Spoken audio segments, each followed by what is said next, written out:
Hey y'all, welcome back to another video. So I'm jumping on here real quick because I'm getting a lot of questions about how I have incorporated the Franklin Covey compass card into my system and just kind of explain it a little bit more.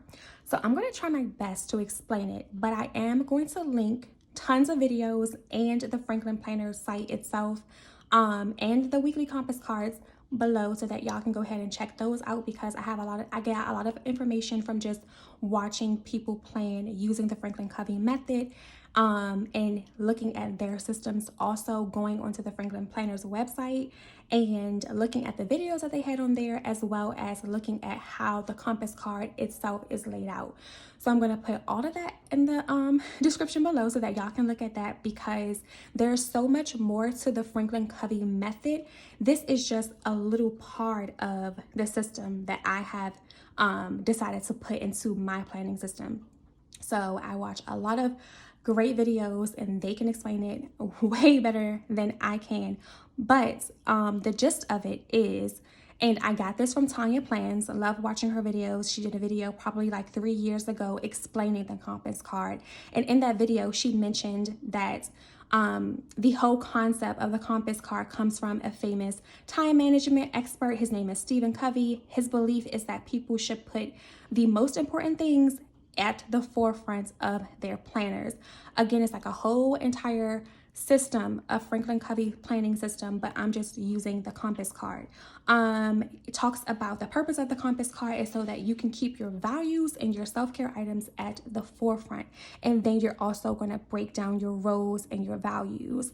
I feel like just like with everything, there is a bit of prep work that needs to get done. So Franklin Covey does have prep, like starter, I think it's like a starter packet or something like that. And it's basically just goal sheets. So very similar to the makselife system, which I do in the beginning of the year in January. I did the makselife goal sheets where I kind of like identify my goals for the year. So I did my annual goals, then my monthly goals, break those monthly goals down into weekly tasks, and then of course daily action tasks as well. But just very similar to the makselife or the cultivate what matters power sheets or the pillars of life, where you're really just thinking about each area of life so that you can figure out what you value, your clarifying statements, and then you kind of figure out what you want to do from there, what's most important to you from there, and just focus on that. So with the weekly compass card, after you identify your values, after you define your values, you identify your roles, and then that's how you come up with like your weekly compass card. So this is an example of how a weekly compass card would look. This is literally exactly how they have it on the website that I have linked below. But it's going to be the Franklin compass card. It's going to be what is the most important thing that I can do in this role for this week. And then you have your date, and then you have your role and your roles and your big rocks. So your roles can be as simple as daughter, son, wife, mother, co-worker, employee. You know what I'm saying? Just your roles as an individual. What are your roles? What are you responsible for? Or what do you want to be responsible for? So that's that.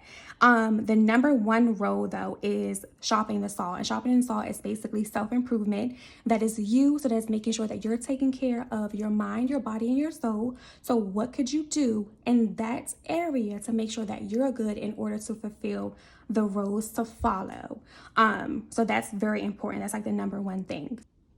Yeah. So shopping the saw is you. It's what's important. It's what you need to do to make sure that you can be able to fulfill these roles. And then you break down your roles, your other roles. So your wife, your mother, daughter, sister, co-worker, employee, and then two big rocks that you can do within this week to accomplish those goals. And then you can just put it anywhere in your planner that you want to. I have mine right in front of my weekly overview because I'm constantly coming back to this area in my planner. So I have it right here.